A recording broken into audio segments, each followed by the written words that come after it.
Baina da, ez, aurten Sagardotxeak 12.000 bisitari jasko ditu, eta orduan utzi diogu orantzko tendentzia hori, orduan gure txikitasunetik, zifra garrantzitsuak lortzen daigela uste du. Bestetik, ere bai reserva asko egin dira, ia 10.000 reserva egin dira ditugun produktu desberdinetan, hainbat esperientzia eskaintzen ditu Sagardoaren lurraldeak, eta produktu horietarako ia 10.000 reserva egin dira, ez? Orduan esan dezakegu, referentzialtasun bat lortzen ari garela Sagardoaren lurraldetik asmonetan. Bestetik urtea baloratzeko garaian ere bai, aipatu nahiko nuke, uda zehar eduki genuen bisita berezi bat, Ameriketako, Estatu Batuetako, Kanadako eta Erresuma Batuko Sagardon adituak diren pertsonaiak etorri zitzaizkigun, gure Sagardoa, gure kultura ezagutzera, Sagardotegia bisitatzera, eta posible egin izan zen, bai Sagardoren lurraldea, Astigarrako udalaren eta Sagardotegin arteko elkarlanari esker. Eta pixka bat hortan zentratu nahiko nuke ez, pixka bat elkarlan hori bultzatzen jarraitu behar degula ez.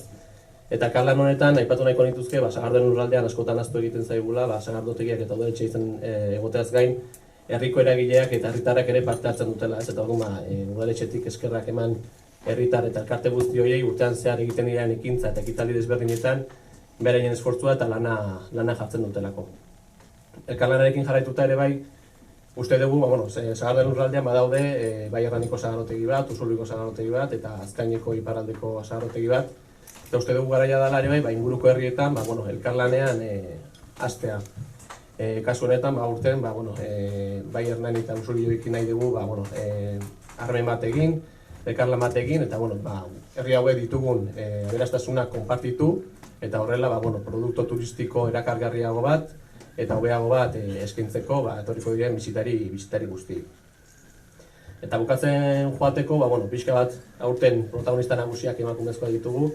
Ez dugu aukera asko izan egun honetan emakumeak izateko protagonista nagusitzat, eta orduan pixka bat aldarrikatu nahiko genuke udaletxetik ere bai, emakumeen papera bai baserrietan, bai Sagardotegitan, ez? Eta eremu horiek ez direla esklusiboak gizonezkoa, baitik ere emakumezkoenak ere badirela, ez?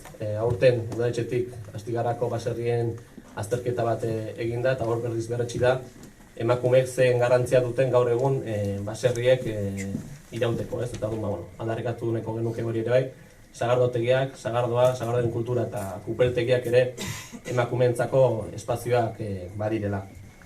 Eta azkenik, gonbidatu guztiei gure Sagardoa eta Sagardotegiak bisitatzera, eta beti zela eskatzen dugu, errespetuz egitea, guztiok daukagu eskubidea ondo pasatzeko, gure Sagardoaz gozatzeko, baina bertako herritarrak errespetatuz. Eta ea lortzen dugun ere bai, aurtengo temporada, eraso sexistarik gabeko ere temporada bat izatean, ze uste dugu, azken aldian entzuten ditugun berriekin, uste dugu udaletxetikan hortan indargunea jarri nahi dugu, inolako eraso sexistarik gerta ez dakin.